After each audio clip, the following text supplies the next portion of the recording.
Okay, well, with that, let's get started.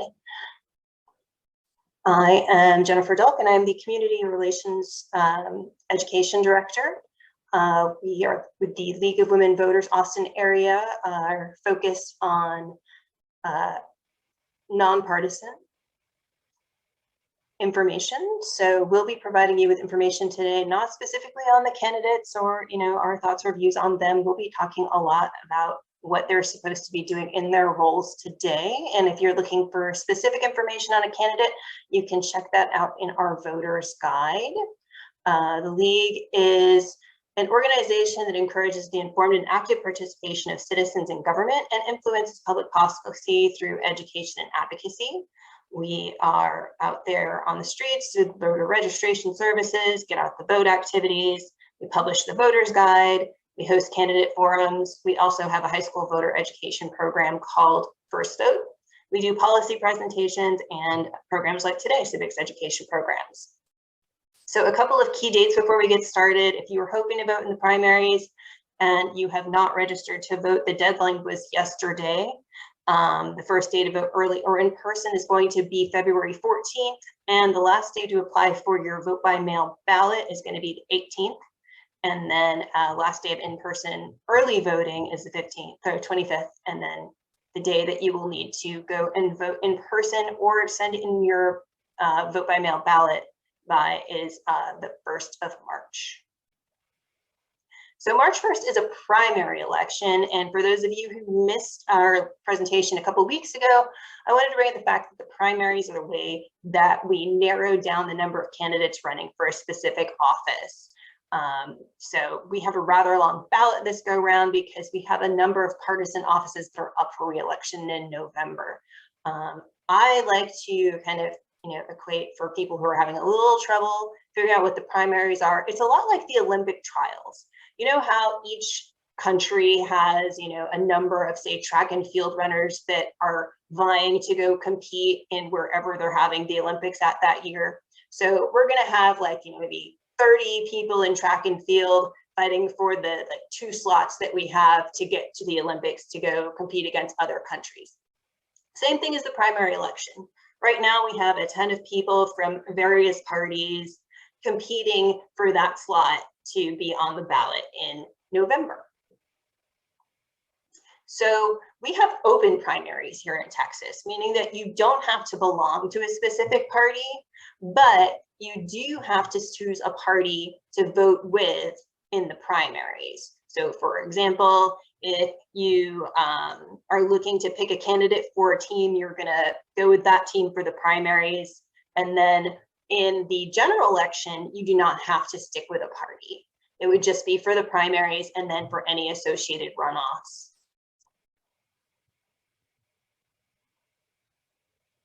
So these are the items that are going to be on our ballot for the primary election. Today, we're going to cover 2 parts of these offices, and we'll follow up next week to talk about the judicial positions. So one of the reasons why we have so many people on our ballot this go around is not just because we have a lot of partisan positions in Texas, but we also have new districts. So every 10 years, the data from the census is used to redraw political districts. And a lot of you have probably gotten some notes in the mail saying that you live in a new district, or you've received your new voter registration card and you're noticing some new numbers. So government. We've broken this down into the branches of government this go around versus normally we talk about federal, state, and local. This time, Jessica and I decided to break it up in legislative, executive, and judicial. So both Texas and the federal government have the same structure. So you have your executives who are going to carry out the laws. You've got the legislative that are making the laws, and then the judicial branch is going to evaluate the laws. Same thing for Texas. And so this is a breakdown of who goes into what. So our executive branch is going to include people like the governor, lieutenant governor, attorney general, ag commissioner, Texas school board. These are all the people at the top who are executing laws. And then the legislative branch, our Texas House and Senate, they're lawmakers. And then the judicial branch, which Jessica will talk about next week, are the people who are out there in law enforcement for a lot of places in Texas. So these are the positions on our ballot for the executive branch, as I mentioned before, everybody from governor all the way down to the State Board of Education. And the way that I'm going to break this down for you is I'm going to go over kind of what these people are supposed to be doing in office and what their qualifications are. And as I go, if you have any questions, feel free to ask. So the governor is going to be a big one this year. They serve a four-year term, and their qualifications, you really have to, it's an age requirement. You have to be 30 years old, a US citizen, and you need to have lived in Texas resident for 5 years before you're elected. So as we go through these, you'll also notice that there's a requirement for residency as well. And so the governor is a top executive of Texas, and they are responsible for signing and vetoing bills passed by the legislature, appointing members of state agency boards and commissions for specific purposes. And then things that you should consider when choosing your governor is somebody who's had some experience in state and federal regulations and compliance and enforcement. And then the lieutenant governor is going to be somebody who's going to serve as the Texas chief executive when the governor cannot. So kind of like how we have our mayor and our mayor pro tem, same thing at the state level of government. They're going to preside over the Texas Senate, and then they'll appoint the committee chairs as well. They serve a 4-year term, and to be lieutenant governor, you have to have be a U.S. citizen, Texas resident for at least 5 years, at least 30 years of age, and basically the same qualifications as that we're looking for in our governor, since they'll be serving as a backup. So the Attorney General is the chief lawyer and legal officer for the state of Texas, and according to the Constitution, they defend the laws of the Constitution in the state of Texas and represent the state in litigation, and they approve public bond issues. They also serve a 4-year term. The age limit is that they need to be 18 years of age and have lived in Texas for at least 12 months. So the qualifications are very, I think, the least stringent of all of the ones coming up on the ballot. And these people, the Attorney General, someone should have state and federal regulations knowledge and compliance and enforcement knowledge. And then one thing of note when I was doing my research is that they're not required to be a practicing lawyer. So the Texas Comptroller, this is going to be a person who's going to oversee your state finances. They will forecast the state's income and economy to help the Texas legislature do their budgeting every 2 years. This person will also be behind state and local taxes and manage their statewide contracts for goods and services for the state and local agencies. So they have a lot of work ahead of them. And they serve a 4-year term, and things that you should consider in choosing a comptroller would be, a background in budget and finance, in addition to what we were looking for all the others preceding this one, which would be state and federal regulation knowledge and compliance and enforcement. So the Ag Commissioner, I always like to joke about this one. And yes, the Ag Commissioner does work with crops. They actually have to have a background in ag industry experience. For this one, they have to have industry experience in compliance with one of the Texas Agricultural Code. So things that the Ag Commission is responsible for, in addition to farming, is regulation of fuel pumps and grocery store scales, certification of organic products. They're also behind providing farm loans, and they advocate for policies in Texas agriculture. In addition to the very long list that's in the Texas Agricultural Code, they also sorry about that. In addition to the list, they should also have, the same background in state and federal regulations and compliance and enforcement. And Annie, you had a question about whether or not these slides will be made to other leagues. The answer is yes. I've actually provided it to the Houston League, and if you shoot me your information, I can go ahead and provide you the slide deck as well. So next up is the land commissioner. This person is going to serve as the head of the general land office, and the general land office is in charge of managing the publicly owned lands and mineral rights. They also deal with enforcing and negotiating state land assets and investments. And interestingly enough, the funds that are coming from the land management help pay for our education and programs for veterans in Texas as well.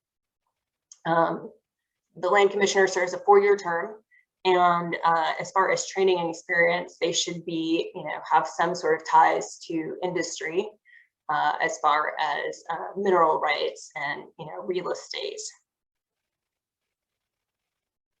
So the Railroad Commission, despite its name, they have not handled railroads since about 2005. They actually regulate the state's oil and natural gas industry, pipeline industry, safety, liquefied petroleum gas, surface coal, and mining. And they also help enforce some of the federal laws dealing with surface coal mining and the Reclamation Act, and the Safe Water Drinking Water Act. And so the Railroad Commission is a 3-member commission, and they're going to serve in staggered terms. So you will see this one pop up on our ballots quite often. So in order to serve, you have to be a qualified voter under the Constitution and at least 25 years of age.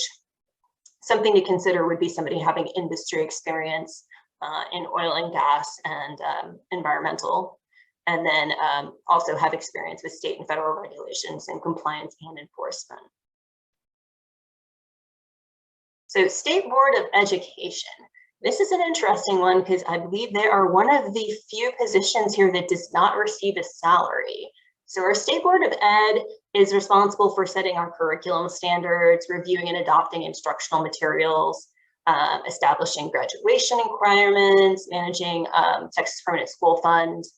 They appoint board members to military reservations and special school districts. They also provide a final review of the proposed rules by the State Board of Education Educator Certification. And they also review and approve our charter schools here in Texas. And so there's quite a few rules as far as who can serve and what their qualifications need to be. So they can't already hold a public office, and they have to have lived in their district that they're representing for at least 1 year as of the election day. They have to be registered to vote in their district. So this is another one that is way more strict. Most of these just say that you have to reside in your district, but this one specifically calls out that you need to be registered to vote in your district. 26 years of age, and then you can't serve on the board if you're a registered lobbyist representing interests relevant to the board. This is going to be a 15-member board with a 4-year term. And so things that you would expect for a State Board of Education member would be relevant training and experience in education. And then you can always check out the Association of Texas Professional Educators. They'll have candidate information up as well. So as far as the legislative branch, this is one spot where we're going to have a federal position up on our ballot, and it's going to be for the U.S. House of Representatives. And then we will also have state representative and state senator as well. So as far as the U.S. House goes, that we have 2 chambers of Congress. One of them would be the House and one of them the Senate, and they're going to make it pass our federal laws. And so there are 435 seats total in the U.S. House of Representatives, and currently Texas has 38 seats. And so that is all population-based, how many seats a state is going to have.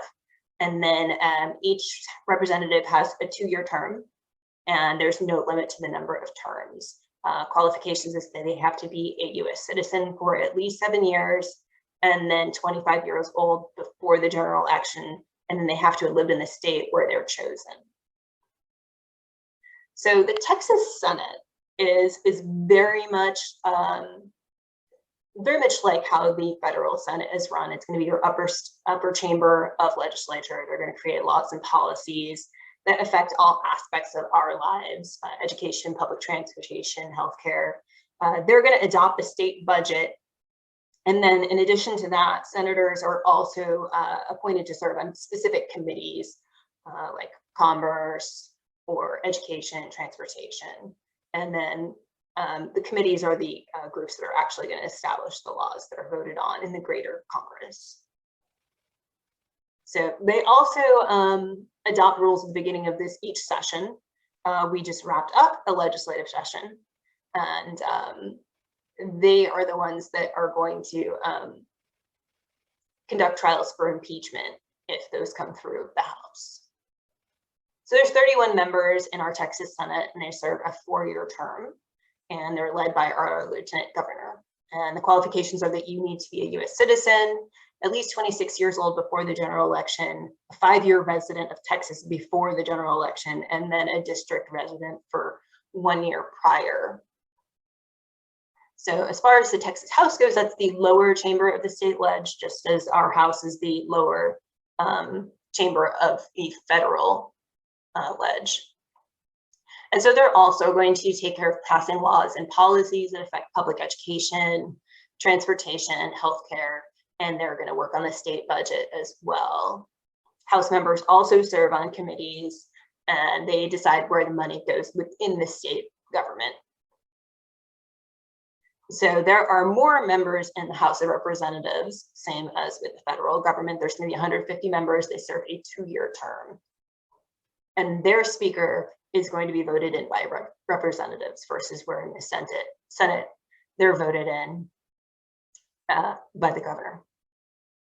So qualifications are that you have to be a U.S. citizen, 21 years old before the general election, and then you have to be a 2-year resident before the general election, and then a district resident for 1 year prior. So as far as our Texas legislature goes, all of the members are elected by district in partisan elections. So that is why we have so many of them on the ballot this go around, because we have brand new districts. The representatives generally have a district office to serve their constituents. So they might have their local office in district 10, and then they will also have their office at the Capitol when they're in session. And the legislative session is every odd numbered year, which is why we just finished one, and it's for about 180 days. So they usually start in January and end in May. And then if they go past May, then that's something that's called special session. And those will be called through the end of the year in order for them to wrap things up. So one of the things that kind of dragged on in this last session was actually the redistricting portion. That one was something that was sorted out during the special session that recently wrapped. So the Senate, the Texas legislature is going to consider bills, amendments, the state budget, and then each bill must be introduced and passed by committee and then move between the two houses. So things to consider when you're choosing a representative is where they stand on the issues that are important to you and your community. Because as I mentioned before, a lot of these guys have served on positions. They have served on committees which are relevant to your interests. You'll want to know about their stakeholder relationships because they do represent you. Often you might see that somebody is influenced by a lobby or a larger interest group, but ideally they're working in your best interests. You want them to have management skills because many of them are managing their own offices or committees. Integrity, ethics, demeanor are all things that you should look for in a representative. Experience in policy making, because at the end of the day, they will be building the laws that will be enforced by the other branches of government. And then just basically knowledgeable in all things that are relevant to the state of Texas. So I know that was a lot, but the good news is that if you study for the primaries, you're good for most of the positions through our November election. So one thing I want to ask you before I let you go is, what is your voting plan? I try now that we're past the point of asking people, are you registered at your current address? What is your voting plan? When are you going to vote? Where are you going to vote? Who are you voting for? And what should you bring with you? Last week, we covered a lot of that in our presentation, and that'll be up on our YouTube pretty soon. But I wanted to let you know that next week, Jessica will be with us to go over the positions from the judicial branch, seeing that there are so many judges on your ballot. So another thing that's important is that the voter's guide, where you learn specific information about who is on the ballot versus what positions are on the ballot. That will be available starting as early as February 7th on the LWV-Austin.org website, English and Spanish. And we are working to get the print versions of those distributed in, I believe, the Chronicle and many Austin libraries. And I believe we're also doing a Pflugerville Library as well. We should have those out around the 11th. And then we're also working on getting the Chinese and Vietnamese available in digital format for select races. So one of my favorite places to actually do my research is on vote401.org. Print voter's guide is great if you're a big fan of paper, but I prefer to get my own customized ballot. One thing to remember is that you cannot bring digital devices into the voting booth. You have to do your research on paper. So, you know, the voter's guide is a great place to start because it's already printed out for you.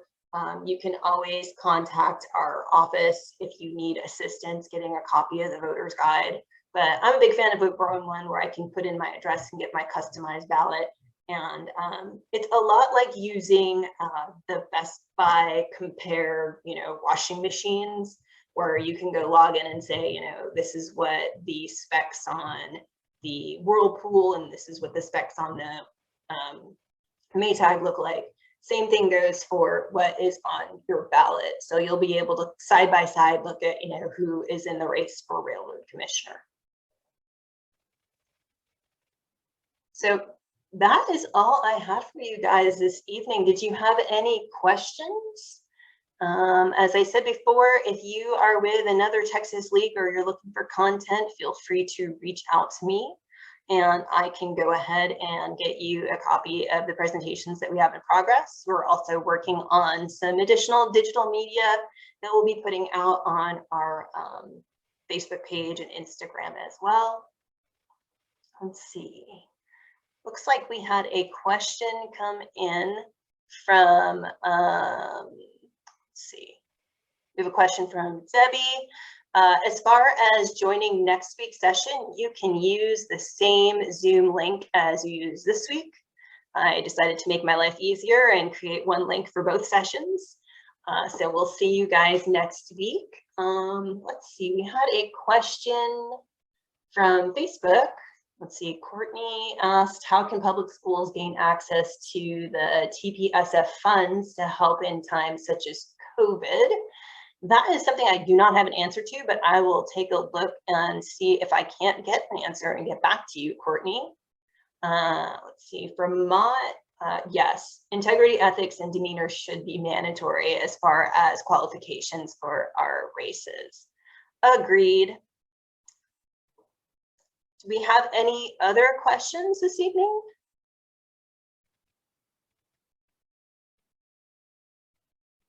I have some time if you guys want to hang out.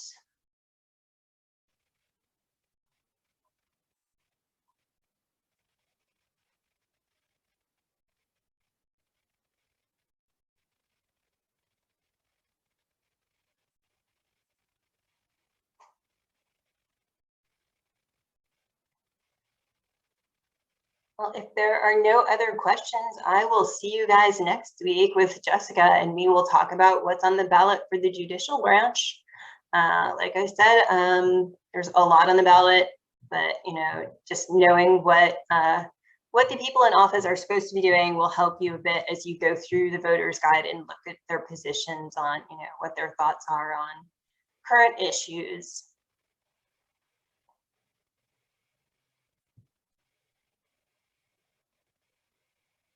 Well, with that, I'm going to say good night. Have a good rest of your week, and I will see you next week.